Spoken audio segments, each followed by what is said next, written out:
بسم اللہ الرحمن الرحیم، الحمدللہ والصلاة والسلام علی رسول اللہ وعلی آلہ وصحبہ ومن تبع ہدیٰ۔ عصر حاضر میں انکار حدیث ایک بہت بڑا فتنہ ہے۔ حالانکہ اللہ کے رسول صلی اللہ علیہ وسلم کی حدیث جو ہے اس کے بغیر انسان کامل زندگی گزار ہی نہیں سکتا۔ اللہ تعالیٰ نے جس طرح ہمارے لیے قرآن کریم کے اوپر عمل پیرا ہونا لازم کیا ہے، اسی طرح اللہ کے رسول صلی اللہ علیہ وسلم کے ارشادات گرامی کے اوپر عمل پیرا ہونا بھی ضروری ہے۔ لیکن بہت سارے لوگ ایسے ہیں جو اس حوالے سے شکوک و شبہات میں مبتلا ہو چکے ہوئے ہیں۔ اللہ تعالیٰ قرآن کریم کے اندر ارشاد فرماتے ہیں وَأَنزَلْنَا إِلَيْكَ الذِّكْرَ لِتُبَيِّنَ لِلنَّاسِ مَا نُزِّلَ إِلَيْهِمْ وَلَعَلَّهُمْ يَتَفَكَّرُونَ کہ اے میرے نبی، ہم نے آپ کو ذکر عطا کیا ہے، ہم نے قرآن کریم آپ کے اوپر نازل کیا ہے اور آپ نے اس قرآن کریم کو لوگوں کے سامنے واضح اور کھول کے بیان کرنا ہے۔ قرآن کریم کو لوگوں کے سامنے واضح انداز سے رکھنا ہے تاکہ وہ میرے احکامات کو سمجھ سکیں۔ جو میں ان سے چاہتا ہوں وہ اس انداز سے اپنی زندگی گزار سکیں۔ تو اللہ کے رسول صلی اللہ علیہ وسلم کی بات جو ہے وہ قرآن کریم کا بیان ہے۔ قرآن کریم کو ہم اس کے بیان اور اس کی تفسیر اور وضاحت کے بغیر اس کے اوپر عمل پیرا ہو ہی نہیں سکتے۔ اسی طرح اللہ تعالیٰ قرآن کریم کے اندر ارشاد فرماتے ہیں وَمَا آتَاكُمُ الرَّسُولُ فَخُذُوهُ وَمَا نَهَاكُمْ عَنْهُ فَانْتَهُوا کہ اللہ کے رسول صلی اللہ علیہ وسلم تمہیں جو کچھ بھی دیں اس کو لے لو، اور جس بات سے تمہیں منع کریں اس سے تم ہٹ جاؤ، رک جاؤ، اجتناب کرو۔ اب دیکھیے اس آیت کے اندر بھی بالکل واضح انداز سے اللہ کے رسول صلی اللہ علیہ وسلم کی بات کو ماننے کا حکم دیا گیا ہے۔ اس میں یہ تفصیل نہیں کی گئی کہ آپ نے اگر اللہ کے رسول آپ کو قرآن کی بات کریں تو آپ نے ماننی ہے، اور اگر قرآن سے ہٹ کے وہ کوئی بات کریں تو آپ نے نہیں ماننی۔ یہ جو صورتحال ہے اور یہ جو نظریہ ہے، یہ انکار حدیث جن کے اندر موجود ہے ان کو یہ سوچ آتی ہے، ورنہ قرآن کریم نے اس انداز سے گفتگو ہی نہیں کی۔ بلکہ اللہ تعالیٰ قرآن کریم کے اندر ارشاد فرماتے ہیں کہ جو اللہ اور اس کے رسول کے درمیان فرق کرتے ہیں وہ در حقیقت ان کے اندر کفر جو ہے وہ پیدا ہو چکا ہے۔ اللہ تعالیٰ فرماتے ہیں ان الذین یکفرون باللہ ورسلہ ویریدون ان یفرقوا بین اللہ ورسلہ ویقولون نؤمن ببعض ونکفر ببعض کہ جو لوگ جنہوں نے کفر کیا ہے وہ اللہ اور اس کے رسول کے درمیان فرق کرتے ہیں اور پھر یہ کہتے ہیں کہ ہم کچھ شریعت کے اوپر تو ایمان لائیں گے اور بقیہ حصے کے اوپر ہم ایمان نہیں لائیں گے۔ تو ان آیات کی روشنی میں جو قرآن کریم کی آیات ہیں، یہاں سے ہمیں پتہ چلتا ہے کہ ہمیں اللہ کے رسول صلی اللہ علیہ وسلم کے ارشادات عالیہ جو ہیں، آپ کے جو فرامین مبارکہ ہیں، ان کے اوپر بھی عمل کرنا ہمارے لیے ضروری ہے۔ اللہ کے رسول صلی اللہ علیہ وسلم کی حدیث جو ہے اس کی حجیت کو ایک اور انداز سے بھی بیان کیا جا سکتا ہے کہ دیکھیے قرآن کریم میں جو باتیں بیان ہوئی ہیں نا وہ مجمل بیان ہوئی ہیں، وہ مختصر انداز سے بیان ہوئی ہیں، لیکن اس اجمال کی تفصیل کیا ہے، اور جو بات اللہ تعالیٰ نے قرآن کریم کے اندر مختصر بیان کی ہے اس کی وضاحت کیا ہے، یہ اللہ کے رسول صلی اللہ علیہ وسلم کی حدیث کے اندر ہمیں ملتی ہے۔ گویا اگر ہم اللہ کے رسول صلی اللہ علیہ وسلم کی حدیث کو چھوڑ دیں گے تو قرآن کریم کے احکامات جو کہ مجمل ہیں، جن کے اندر تفصیل نہیں ہے، تو وہ خود بخود ہم سے چھوٹ جائیں گے۔ اس کی مثال اب بالکل واضح ہی ہے کہ اللہ تعالیٰ قرآن کریم کے اندر ارشاد فرماتے ہیں کہ تم نماز ادا کرو، اقیم الصلاۃ، لیکن نماز کس طرح ادا کرنی ہے، نماز کیا ہوتی ہے، یہ اللہ کے رسول صلی اللہ علیہ وسلم کی سنت اور سیرت سے ہی ہمیں پتہ چلے گا۔ اسی طرح قرآن کریم کے اندر اللہ تعالیٰ فرماتے ہیں کہ تم نے زکوٰۃ دینی، حج کرنا، یہ ساری کی ساری تفصیلات جو ہیں یہ حدیث کے اندر ہی موجود ہیں۔ تو اس کا مطلب یہ، اس کو اگر ہم چھوڑ دیں گے، حدیث سے اگر کنارہ کشی کر لیں گے، اگر کوئی بندہ حدیث کے بارے میں ہمارے دل کے اندر شکوک و شبہات پیدا کرنے میں کامیاب ہو گیا تو گویا کہ وہ قرآن کریم بھی ہم سے چھڑوا دے گا۔ اللہ تعالیٰ نے قرآن کریم کے اندر، ہم تو کہتے ہیں نا کہ ہم حدیث کو نہیں لیں گے کیونکہ یہ قرآن کریم سے ہٹ کے ہے، خود اللہ تعالیٰ نے قرآن کے اندر حدیث کا ذکر کیا ہے، یعنی اللہ تعالیٰ نے قرآن کریم کے اندر بہت ساری باتوں کو اس پیرائے کے اندر ذکر کیا ہے کہ ان سے پتہ چلتا ہے کہ خود اللہ تعالیٰ نے بھی اللہ کے رسول صلی اللہ علیہ وسلم کی جو حدیث مبارکہ ہیں ان کو لینے کی طرف ہماری رہنمائی کی ہے۔ میں آپ کے سامنے ایک دو مثالیں بیان کرتا ہوں۔ مثال کے طور پہ ایک واقعہ ہے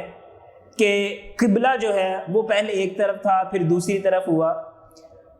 یعنی پہلے بیت المقدس کی طرف اللہ کے رسول صلی اللہ علیہ وسلم جب مدینہ منورہ آئے ہیں تو پہلے 16-17 ماہ جو ہے وہ قبلہ بیت المقدس کی طرف رہا ہے، پھر اس کے بعد قبلہ جو ہے وہ تبدیل کر کے بیت اللہ کی طرف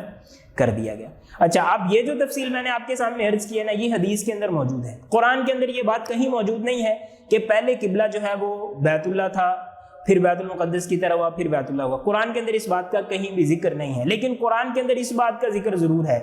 کہ جب قبلہ ہم تبدیل کریں گے تو بہت سارے لوگ جو ہیں وہ آپ کے اوپر اعتراض کریں گے۔ اب آپ یہ بات ذہن میں رکھیے کہ جو بات حدیث سے ہمیں معلوم ہوئی ہے اس کی طرف اشارہ قرآن کریم کر رہے ہیں، گویا کہ قرآن کریم ایک بات کو مختصر بیان کر کے ہمیں یہ کہنا چاہتے ہیں، اللہ تعالیٰ اس کے ذریعے سے ہمیں یہ کہنا چاہتے ہیں کہ اگر تم اس کی تفصیل جاننا چاہتے ہو تو تمہیں حدیث رسول صلی اللہ علیہ وسلم کی طرف متوجہ ہونا ضروری ہے، ورنہ آپ دیکھیے کہ یہ جو تحویل قبلہ والا واقعہ ہے، قرآن کے اندر اس بات کا ذکر ہی نہیں ہے کہ قبلہ پہلے کس طرف تھا اور کس طرف بعد میں کر دیا گیا۔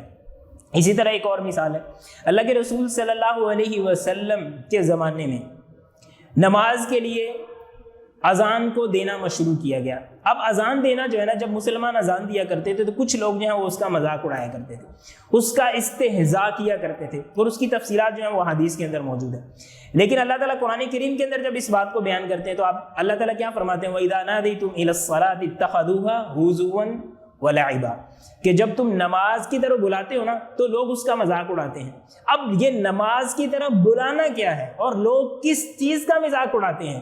یہ بات آپ قرآن سے کہیں نہیں دکھا سکتے۔ یہ بات آپ کو کہاں سے ملے گی؟ یہ بات آپ کو حدیث سے ملے گی کہ اذان یہ ہے اور صحابہ کرام اس طرح اذان دیا کرتے تھے اور کافر لوگ جو ہیں وہ اس انداز سے اس کا مذاق اڑایا کرتے تھے۔ تو اس بات کو آپ ایسے بھی کہہ سکتے ہیں کہ کوئی بندہ جس چیز کا حوالہ دیتا ہے وہ اس کے نزدیک مستند ہوتی ہے، وہ اس کے نزدیک اتھینٹک ہوتی ہے۔ تو گویا قرآن نے حدیث کا حوالہ دیا ہے اس لیے کیونکہ قرآن کے نزدیک حدیث جو ہے وہ مستند اور اتھینٹک ہے۔ اب میں آپ کے سامنے کچھ ایسی باتیں بیان کرتا ہوں کہ اگر قرآن کریم نے حدیث کی طرف بلانے کا حکم دیا ہے اور قرآن کریم جو ہے حدیث کے بغیر اس کے اوپر عمل کرنا ممکن ہی نہیں ہے اور کسی مومن کا ایمان جو ہے وہ کامل ہو ہی نہیں سکتا، تو یہ جو انکار حدیث ہے یہ کہاں سے آ گیا؟ یہ انکار حدیث یعنی لوگوں کے اندر یہ سوچ کیسے پیدا ہوئی کہ حدیث کو ہم نے نہیں لینا؟ تو اس حوالے سے دیکھیے اللہ کے رسول صلی اللہ علیہ وسلم کے عہد مبارک میں ہی آپ نے اس حوالے سے کچھ ارشادات فرمائے تھے جن سے پتہ چلتا تھا کہ ایک زمانہ ایسا آئے گا کہ کچھ لوگ جو ہیں وہ احادیث کا انکار کرنا شروع کر دیں گے۔ اللہ کے رسول صلی اللہ علیہ وسلم کا ارشاد گرامی ہے، لا الفین احدکم متکئا علی عریکتہ یأتیہ امر من امری فیقول لا ندری ما وجدنا فی کتاب اللہ اتبعنا۔ اللہ کے رسول صلی اللہ علیہ وسلم نے فرمایا کہ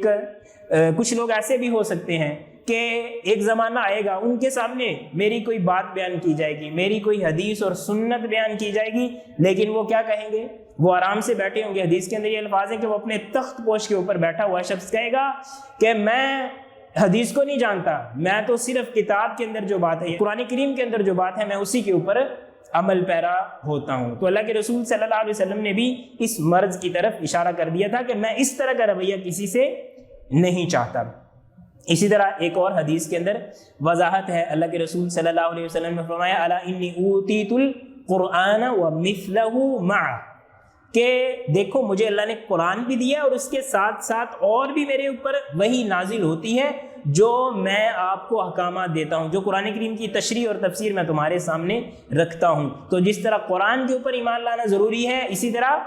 یہ میری جو احادیث ہے اور وہی کی جو دوسری قسم ہے جو میں تمہیں بیان کرتا ہوں اس کے اوپر بھی ایمان لانا ضروری ہے۔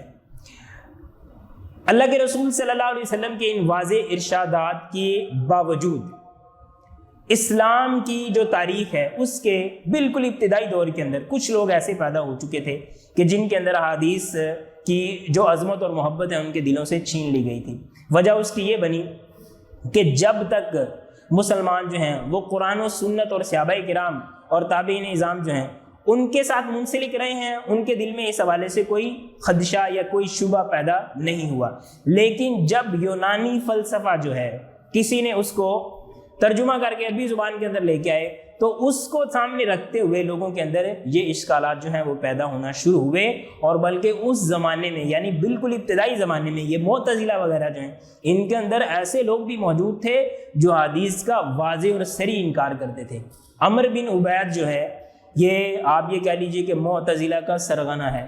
اس کے سامنے کسی نے حدیث بیان کی تو وہ کہنے لگا کہ دیکھو یہ تم مجھے حدیث بیان کر رہے ہو، اگر تمہارا بڑا امام جس کو اعمش کہتے ہیں اگر وہ بھی میرے سامنے آگے بات کرے تو میں اس کو بھی جھٹلاؤں گا، اور اگر ایک اور بڑا محدث جو ان کا بھی استاد ہے زید بن وہب اگر وہ میرے سامنے حدیث آگے بیان کرے تو میں تب بھی اس کو نہیں مانوں گا، بلکہ آگے بڑھا کہا اگر عبداللہ بن مسعود رضی اللہ تعالی عنہ اگر وہ بھی مجھے بات آگے یہ کہیں کہ میں اس کی بھی بات، بلکہ اس سے آگے بڑھ گیا اور کہا اگر اللہ کے رسول صلی اللہ علیہ وسلم بھی یہ بات کہیں تو پھر بھی نہیں مانوں گا۔ آپ دیکھیے کہ عقل کا خمار اس کو کتنا چڑھا ہے، وہ شریعت سے کتنا بدزن ہوا، کہنے لگا کہ اللہ کے رسول کی بجائے اگر خود اللہ تعالیٰ مجھے بھی یہ بات کہیں کہ تم نے اس بات کے اوپر عمل کرنا ہے لیکن یہ عقل کے خلاف ہے، تو میں اللہ سے بھی کہوں گا کہ اے میرے خالق و مالک جو تو نے مجھے عقل دی ہے یہ اس کے مطابق نہیں ہے۔ تو اب آپ دیکھیے کہ یہ جو فتنہ پیدا ہوا تھا جس سے اس نے نہ صرف یہ ہے کہ وہ راویوں کا انکار کیا، نہ صرف یہ کہ محدثین کا انکار کیا، بلکہ صحابہ کی تکذیب پہ وہ اتر آیا۔ اللہ کے رسول صلی اللہ علیہ وسلم کی تردید کرنے میں بھی اسے کوئی مسئلہ نہیں ہوا، بلکہ خود اللہ تعالیٰ اللہ مالک ملک اللہ رب العالمین جو ہے اس کے اوپر بھی اس نے اعتراض کر دیا۔ تو یہ فتنہ جو ہے یہ تب سے پیدا ہونا شروع ہوا، لیکن دیکھیے اس وقت جو ہے وہ خیر القرون کا زمانہ تھا، بڑے بڑے محدثین موجود تھے، ائمہ اسلام موجود تھے، انہوں نے اس فتنے کا سختی سے رد کیا، اور اتنا سخت رد کیا کہ یہ فتنہ جو ہے یہ دبنا شروع ہو گیا۔ حضرت امام شافعی رحمۃ اللہ علیہ، حضرت امام مالک رحمۃ اللہ علیہ، اسی طرح امام احمد بن حنبل، یہ بڑے بڑے ائمہ کرام، اور اسی طرح عبداللہ بن مبارک اور دیگر جلیل القدر ائمہ کرام جو انہوں نے اس فتنے کا ڈٹ کے رد کیا، اور لوگوں کو یہ بات بتائی کہ جو بندہ یہ کہتا ہے کہ میں صرف قرآن کو لینا چاہتا ہوں، حدیث کی مجھے ضرورت نہیں ہے، وہ ہلاکت میں جا رہا ہے، وہ ہلاکت کے کنارے پہ کھڑا ہوا ہے۔ اور حضرت امام مالک رضی اللہ تعالی رحمہ اللہ تعالی نے فرمایا السنۃ سفینۃ نجا، السنۃ سفینۃ نوح، کہ سنت جو ہے یہ تو حضرت نوح علیہ السلام کی کشتی کی طرح ہے، من رکبہا نجا ومن تخلف عنہا غرق، کہ جو بندہ اس سنت کو لے لے گا گویا کہ وہ کشتی کے اوپر بیٹھ گیا اور وہ طوفان سے بچ جائے گا، اور جس نے سنت کو چھوڑ دیا گویا کہ اس نے طوفان کے اندر کشتی لینے سے انکار کر دیا۔ خلاصہ یہ ہے کہ اس وقت ائمہ اسلام نے لوگوں کا اتنی سختی سے رد کیا کہ یہ فکر جو ہے یہ وہیں دب کے رہ گئی۔ اس کی مختلف شکلیں جو ہے تھوڑی بہت مختلف لوگوں کے اندر موجود رہی، لیکن یہ ایک فتنے کی شکل میں یہ جو ہے وہ ختم ہونا شروع ہو گیا، اور اس طرح سلسلہ چلتا رہا۔ یہ ماضی قریب کے اندر تقریباً سن 1300 ہجری کے اندر، یعنی آج سے 140 سال پہلے، آج سے 1.5 صدی پہلے جو ہے یہ کچھ لوگ ہیں وہ دوبارہ پیدا ہونا شروع ہوئے۔ اچھا دیکھیے اس وقت فتنہ کس وجہ سے پیدا ہوا تھا، کیونکہ یونانی کتب جو ہیں اور فلسفے کی جو کتب ہیں جن کو بعد میں علم الکلام بھی کہا گیا، وہ کتابیں جو ہیں وہ ترجمہ کی گئی تھی، تو ان کے دل کے اندر قرآن و سنت کے حوالے سے شبہات پیدا ہوئے۔ اب یہ لوگ جو ہیں ان کو کیا مسئلہ ہوا، کیونکہ فلسفے سے جو شبہات پیدا ہو سکتے تھے وہ تو سارے کے سارے رد کر دیے گئے تھے۔ اب ان کو مسئلہ کیا بنا، ان کو مسئلہ یہ بنا کہ وہ برطانوی استعمار کا دور ہے، وہ مستشرقین کا دور ہے، وہ ان لوگوں کا دور ہے جنہوں نے، جن کافروں نے، عیسائیوں نے، یہودیوں نے اسلام کے اوپر اعتراض کرنا شروع کیے، مسلمانوں کے اوپر اعتراض کرنا شروع کیے، قرآن کے اوپر اعتراض انہوں نے کرنا شروع کیا، اللہ کے رسول صلی اللہ علیہ وسلم کی احادیث کے اوپر انہوں نے جب اعتراض کرنا شروع کیے تو یہ لوگ جو ہیں ان کے دلوں کے اندر بھی وہ شکوک و شبہات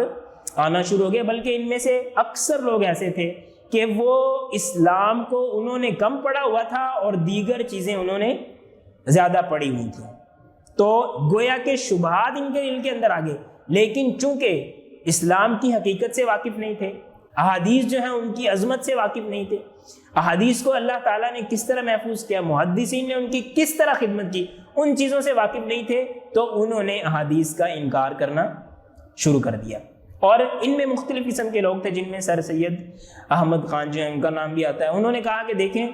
احادیث تو بڑی موجود ہیں لیکن ان میں جو عقل کے خلاف ہے اس کا مطلب یہ ہے کہ وہ حدیث صحیح نہیں ہے، تو انہوں نے وہ اعتراضات جو لوگ کرتے تھے نا کہ دیکھو یہ عقل کے خلاف، بجائے اس کے کہ ان کی عقل کو درست کرتے، ان کو یہ بتاتے کہ تمہاری عقل کے اندر یہ خرابی ہے، انہوں نے ہتھیار ڈال دی اور کہا کہ جو احادیث عقل کے خلاف آتی ان کو رد کر دیا جائے گا۔ تو انکار حدیث اس طرح سے بھی آیا۔ اچھا، کچھ لوگ ایسے تھے، انہوں نے کہا کہ عقل کے خلاف ہوں کہ نہ ہوں، بس جب احادیث ہیں ہی غلط، اور احادیث جو ہیں یہ سازش ہے کسی کی، اور یہ کوئی افسانہ ہے، اور یہ کوئی ایرانی سازش ہے، یا یہ کوئی اجمی فتنہ ہے، تو یہ ساری کی ساری کوئی رد کر دیا۔ عبداللہ چکڑالوی جو ہیں اور اسلم جراج پوری جو ہیں، اس طرح کے لوگ جو ہیں ان کا شمار ان میں ہوتا ہے، بلکہ انہوں نے بڑی عجیب و غریب قسم کی باتیں بھی کیا، پوری کی پوری حدیث کا چونکہ انکار کر چکے ہوئے تھے، تو ان کے پاس نماز کا طریقہ بھی نہیں تھا، اور یہ ایک الگ موضوع ہے کہ کس طرح انہوں نے شگوفے چھوڑنا شروع کیے۔ کچھ لوگ ایسے تھے کہ جن کو سیدھا سیدھا انکار حدیث یا منکر حدیث کہنا تھوڑا سا مشکل ہے، لیکن ان کی تحریروں کے اندر، ان کی تقریروں کے اندر، ان کے اسلوب اور ان کے جو طرز اسلوب ہے اس کے اندر ایسی چیزیں پائی جاتی ہیں جن سے انکار حدیث کی بو آتی ہے، یا جس سے انکار حدیث کا پہلو نکلتا ہے، یا جس کو استخفاف حدیث بھی بہت سارے علماء جو ہیں وہ فرق کر لیتے، کہتے ہیں جی ایک انکار حدیث ہے، ایک استخفاف حدیث ہے۔ باہر صورت یہ سارے کے سارے لوگ جو ہیں ان کے اندر انکار حدیث موجود تھا۔ تو یہ انکار حدیث جو ہے اس کی ایک بنیادی وجہ یہ عرض کر دی گئی کہ یہ تب پیدا ہونا شروع ہوا کہ جب غیر مسلموں نے اسلام کے اوپر اعتراض کرنا شروع کیے۔ اچھا، یہ انکار حدیث جو ہے اگر اس کو دیکھا جائے، اس کے تفصیلی اسباب کو ہم دیکھنے کی کوشش کریں کہ اس کی وجوہات کیا تھی، اور بھی بڑے سارے مسلمان تھے، وہ آخر انکار حدیث کے اندر کیوں مبتلا نہیں ہوئے؟ اعتراض تو صرف ان کے اسلام کے اوپر نہیں تھا نا، سارے کے سارے مسلمانوں کے اوپر اعتراض تھا، جتنے کا جتنا اسلام ہے اس کے اوپر اعتراض تھا، پوری دنیا کے اوپر اعتراض تھا، لیکن انکار حدیث کے اندر یہی لوگ کیوں مبتلا ہوئے؟ تو اس کی کچھ وجوہات جو ہیں وہ میں آپ کے سامنے عرض کرنا چاہتا ہوں۔ دیکھیے، اس کی سب سے پہلی وجہ جو ہے جو بیان کی جا سکتی ہے میری نظر میں، یا میں نے جس انداز سے اس کو دیکھا اور منکرین حدیث کو پڑھا ہے یا ان کے ساتھ بحث و مباحثے بھی ہوتے رہے، تو مجھے جو سب سے بڑی وجہ سمجھ آتی ہے نا، وہ یہ ہے کہ ان کے اندر مرعوبیت تھی، یہ بزدل لوگ تھے، ان کے اندر جو ہے نا فتنوں کا مقابلہ کرنے کی سکت نہیں تھی، یہ کافروں سے مرعوب ہو گئے۔ انہوں نے سمجھا کہ یہ لوگ جو اعتراض کر رہے ہیں نا، تو ان کا علم مضبوط ہے، اور ہمارے والا جو ہے وہ، یعنی جو احادیث ہیں، جو اللہ کے رسول صلی اللہ علیہ وسلم کی احادیث ہیں، اور جو محدثین نے باتیں بیان کی ہیں، اور جو صدیوں سے چیزیں موجود ہیں، اور جن کو 1 2 4 5 نہیں بلکہ لاکھوں کروڑوں لوگوں نے جن کو بطور علم کے پیش کیا تھا، انہیں وہ کمزور لگنا شروع ہو گیا، اور یہ چند ایک لوگ جو ہیں، کافی لوگ جو ہیں، جو اسلام کی حقیقت سے واقف بھی نہیں تھے، ان کی باتوں کے اندر انہیں وزن لگنا شروع ہو گیا، اس سے مرعوب ہو گئے، لہٰذا انہوں نے اس کو فوقیت دی اور حدیث کا انہوں نے انکار کرنا شروع کر دیا۔ دوسری وجہ اس کی یہ بیان کی جا سکتی ہے کہ یہ لوگ ان سے مرعوب تھے، اور دوسری طرف جو اسلامی ورثہ ہے اس سے یہ ناواقف تھے، ورنہ آپ دیکھیے نا کہ جس طرح الحمدللہ ہم لوگ ہیں، ہم حدیث کو ماننے والے ہیں، تو ہمیں ہر چیز کی حقیقت کا پتہ، یا کوئی بھی مسلمان جو حدیث کے اوپر ایمان رکھنے والا ہے، ان کو ہر چیز کی حقیقت کا پتہ ہے کہ جو لوگ اعتراض کر رہے ہیں وہ بات اس طرح کر کے نہیں ہے۔ اگر ان کو بھی اس طرح پتہ ہوتا ہے، اسلامی ورثے سے ان کو واقفیت ہوتی، اس کو انہوں نے کما حقہ پڑھا ہوتا، تو یہ انکار حدیث کے فتنے کے اندر مبتلا نہ ہوتے۔ تیسری اور بنیادی وجہ جو بیان کی جا سکتی ہے وہ یہ ہے کہ اللہ تعالیٰ نے جو عقل دی ہوئی ہے نا، اللہ کی مخلوق جو عقل ہے،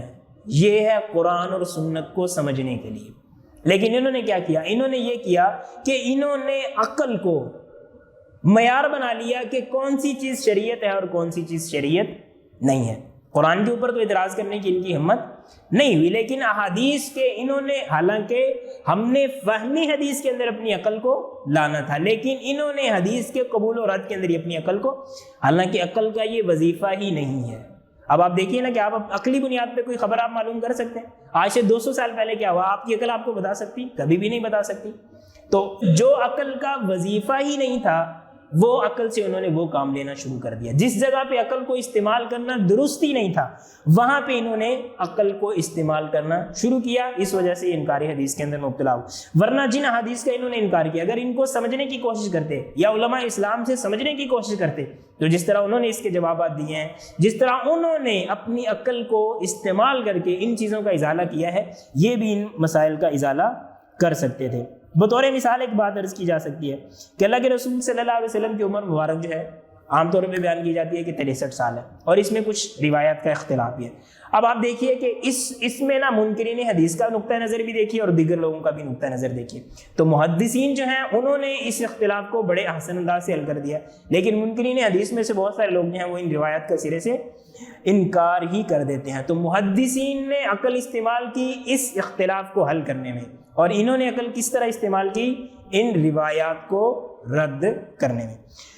ایک اور وجہ جو بیان کی جا سکتی ہے انکار حدیث کی وہ یہ ہے کہ یہ لوگ جو ہیں یہ اپنے آپ کو کسی اصول کے پابند نہیں سمجھتے۔ آپ اس کو سینہ زوری سے تعبیر کر سکتے ہیں۔ اب آپ دیکھیے نا کہ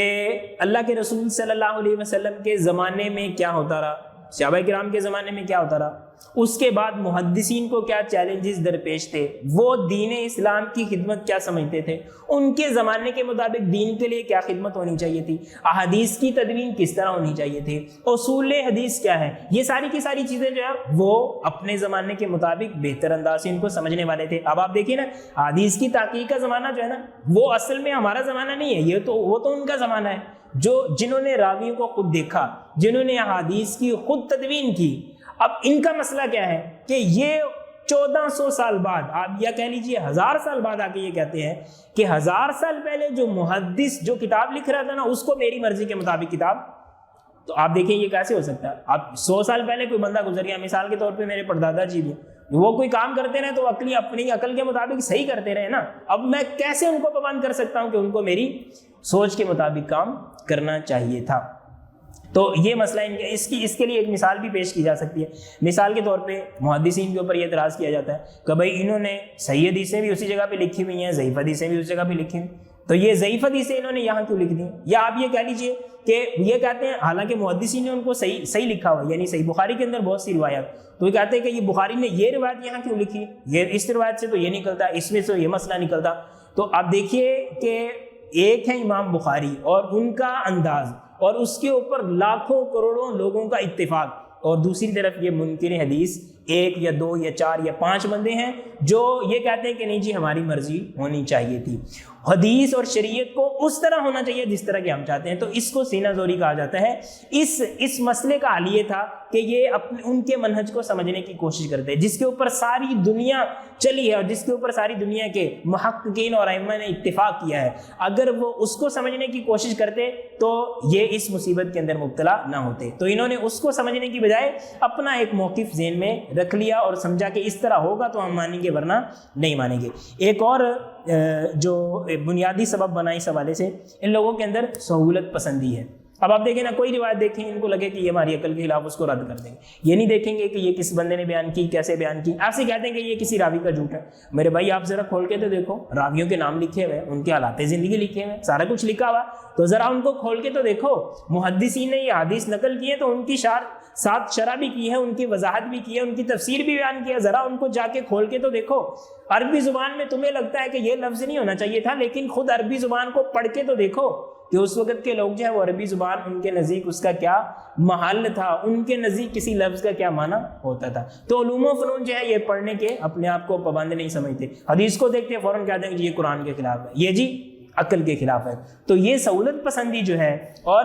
تحقیق کو نہ پڑھنا، ہم سے پہلے جو تحقیق پیش کی جا چکی ہے اس کو نہ پڑھنا، یہ بھی انکاری حدیث کا ایک سبب بنا۔ اسی انداز سے ایک اہم بات جس کی وجہ سے لوگوں کے اندر انکار حدیث آنا شروع ہوا، یعنی انہوں نے قرآن کا انکار نہیں کیا لیکن حدیث کا انکار کیا، وہ یہ ہے کہ جو علم تدوین ہے، یعنی قرآن اور حدیث کو کس طرح مدون کیا گیا، ان تفصیلات سے یہ لوگ ناواقف ہیں۔ اب آپ دیکھیں نا کہ میں عام طور پہ لوگوں کو یہ بیان کرتا ہوں کہ جو بندہ یہ تفصیلات جانتا ہے کہ قرآن کس طرح محفوظ ہوا اور قرآن کی تدوین کی صورتیں اور اس کے احوال اور اس کی کیفیت کیا ہے، وہ کبھی حدیث کا انکار نہیں کرے گا۔ یہ حدیث کا انکار کیوں کرتے ہیں؟ کیونکہ انہوں نے قرآن کی تدوین کا اپنے ذہن کے اندر ایک خیالی پلاؤ بنایا ہوا، اپنے ذہن کے اندر ایک معیار بنایا ہوا، یہ سمجھتے ہیں کہ قرآن اس طرح ہم تک پہنچا ہے اور وہ ایک اعلیٰ صورت انہوں نے ذہن میں بنائی ہوئی ہے تو اس لیے قرآن کو مانتے ہیں۔ اور دوسری طرف تدوین حدیث کو بھی انہوں نے نہیں پڑھا، انہوں نے اپنے ذہن میں حدیث کی تدوین کا ایک خیالی اور ناقص نمونہ جو ہے بنایا ہوا، اس لیے قرآن کو مانتے اور حدیث کو نہیں مانتے۔ ورنہ اگر قرآن کی تدوین کو بھی یہ جانتے ہو تو انہیں پتہ چلے گا کہ وہی لوگ، وہی زمانہ، وہی جگہ جو جن جگہوں پہ قرآن محفوظ ہوتا رہا، جو لوگ قرآن محفوظ کرتے رہے، وہی لوگ جو ہے اور ان کے آس پاس رہنے والے لوگ جو ہیں اور اسی منہج کے لوگ جو ہیں وہ حدیث کو بھی محفوظ کرتے رہے۔ تو تدوین قرآن جو ہے، منکرین حدیث جو ہیں ان کو تدوین قرآن کا بھی علم نہیں ہے۔ یہ عام طور پہ کہتے ہیں جی حدیثیں انسانوں کی لکھی ہوئی ہیں، قرآن تو اللہ کی کتاب۔ بھائی قرآن اللہ کی کتاب ہے، اس میں کوئی شک نہیں ہے، لیکن یہ کتاب میرے اور آپ تک کیسے پہنچی ہے؟ میرے پاس قرآن کریم جو ہے نا وہ دو ہی ذریعے ہیں اس کے، یا تو میں اس کو لکھا ہوا پڑھ لوں گا یا کسی کو بولتے ہوئے میں سن لوں گا، کسی کو تلاوت کرتے ہوئے سن لوں گا۔ تو جو لکھا ہوا میں نے پڑھنا ہے وہ بھی کسی انسان کا لکھا ہوا ہے، اور اگر کسی کو تلاوت کرتے ہوئے میں سنوں گا تو وہ بھی کسی انسان کا ہے۔ تو یہ بات کرنا کہ قرآن اللہ کی کتاب ہے اور حدیثیں جو ہیں یہ لوگوں کی لکھی ہوئی ہیں، یہ اس وجہ سے انکار حدیث یہ تب اس لیے پیدا ہوا کیونکہ یہ قرآن اور حدیث کی تدوین سے نا واقف تھے۔ یہ کچھ بنیادی اسباب تھے جو احادیث کے انکار میں مبتلا ہونے کا ذریعہ بنے، یا جس کی وجہ سے لوگ جو ہیں وہ انکاری حدیث کے اندر آئے۔ اس میں مزید اسباب جو ہیں وہ بیان کیے جا سکتے ہیں، لیکن میرے خیال میں یہ بنیادی سی چیزیں تھیں۔ اور اگر آپ انکاری حدیث والے لوگ جو ہیں اور منکرین حدیث جو ہیں اگر آپ ان کے ساتھ بیٹھیں اور ان کی کتابیں پڑھیں تو اس میں یہی چیزیں آپ کو نظر آئیں گی۔ یہاں میں 3 ایسی باتوں کا ذکر کرنا چاہتا ہوں جو 3 غلط فہمی اور منکرین حدیث جو وہ ان کے اندر موجود ہیں، یعنی بات اس طرح ہے نہیں لیکن انہوں نے اس طرح اپنے ذہن میں بٹھائی ہوئی ہے۔ انکار حدیث کے اندر یہ سمجھ رہے ہوتے ہیں کہ ہم قرآن کریم کا احترام کر رہے ہیں، ہم اللہ کے رسول کا احترام کر رہے ہیں، ہم تو صحابہ کا احترام کر رہے ہیں، مطلب یہ کہتے ہیں نا کہ یہ حدیث قرآن کے خلاف ہے تو آپ قرآن کا انکار کرتے ہو، یا کہتے ہیں یہ اللہ کے رسول کی توہین ہے، یہ یا فلاں صحابی کی توہین ہے۔ تو یہ لوگوں کو یہ غلط فہمی اور یہ مغالطہ دینے کی کوشش کرتے ہیں کہ جی ہم تو احترام کر رہے ہیں، حالانکہ یہ احترام نہیں ہے جی، یہ تو ایک پست اور بزدلانہ جذبہ ہے کہ کسی نے جو ہی آپ کی کسی چیز کے اوپر اعتراض کیا، آپ نے کہا یہ تو میرا ہے ہی نہیں جی، یہ تو ہم تو اس سے دستبردار ہوتے۔ ورنہ آپ دیکھیے نا اگر قرآن کی اگر احترام کی بات ہوتی، اگر اللہ کے رسول صلی اللہ علیہ وسلم اور صحابہ کرام کے احترام کی بات ہوتی تو آپ کیا سمجھتے ہیں کہ جنہوں نے قرآن ہم تک پہنچایا اور جنہوں نے اپنی پوری کی پوری زندگیاں یہ حدیث کو لکھنے میں گزار دی ہیں، کیا وہ اس توہین کو برداشت کر سکتے تھے؟ وہ ان کے اندر احترام نہیں تھا؟ تو یہ ایک مغالطہ ہے، یہ احترام نہیں ہے بلکہ یہ ایک آپ یہ کہہ لیجئے کہ مرعوبیت ہے ان کے اندر موجود ہے، اور ان کے یہ پست اور بزدلانہ جذبہ ہے جس کی وجہ سے یہ ان چیزوں سے انکار ہی کر دیتے ہیں۔ دوسری چیز جو دوسری غلط فہمی ان کے اندر موجود ہے وہ یہ ہے، یہ سمجھتے ہیں کہ ہم تحقیق کر رہے ہیں، یعنی جب حدیث کا انکار کرتے ہیں نا تو یہ کیا کہتے ہیں جی میں تو حدیث کی تحقیق کر رہا ہوں، اور جو حدیث ماننے والے اس کو کیا کہتے ہیں، وہ کہنا جی ایتے مکھی تے مکھی مار رہے ہیں جی، اس طرح بات نہیں ہے، بات اس کے بالکل برعکس ہے۔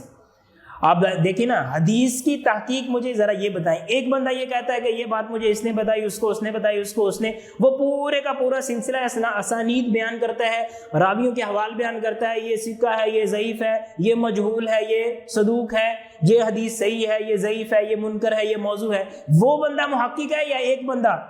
بس کوئی حدیث اپنے سامنے دیکھی فوراً کہہ دیا جھٹ سے یہ جھوٹ ہے؟ آپ بتائیے تحقیق ان میں سے کون؟ تو تحقیق کرنے والے تو محدثین ہیں، محدثین نے تحقیق کر کے ساری کی ساری چیزیں جو وہ ہم تک پہنچا دی، لیکن یہ لوگ جو ہیں یہ تحقیق کے نام پہ ان چیزوں کو رد کرتے ہیں، حالانکہ تحقیق نام کی کوئی چیز ان کے اندر موجود نہیں۔ اور میں نے عرض کیا کہ یہ لوگ جو کہتے ہیں نا کہ یہ جھوٹ حدیث ہے، آپ ذرا ان سے پوچھیں یہ جھوٹ کس نے بولا ہے؟ اب مثال کے طور پہ یہ کہتے ہیں امام بخاری نے جھوٹ بولا، تو میرے بھائی میں آپ کے سامنے اللہ کے رسول صلی اللہ علیہ وسلم کے بارے میں کوئی جھوٹ بولتا ہوں، آپ مجھے پکڑیں گے نہیں، یا میں کہتا ہوں کہ آپ بولے میں آپ کی فوراً گردن سے پکڑوں گا؟ تو کیا امام بخاری جس زمانے میں رہے وہاں کوئی بھی بندہ ان کی زبان پکڑنے والا نہیں؟ آپ کہتے ہیں امام مالک نے جھوٹ بولا، کوئی ان کی زبان پکڑنے والا نہیں تھا، ابن شہاب زہری نے جھوٹ بولا، کوئی ان کی زبان پکڑنے والا نہیں تھا۔ تو یہ باتیں ایسی کرتی ہیں جن کا امکان ہی موجود نہیں ہے، اور پھر یہ کہتے ہیں جی ہم تحقیق کر رہے ہیں۔ منکرین حدیث کو جو تیسری بڑی غلط فہمی ہے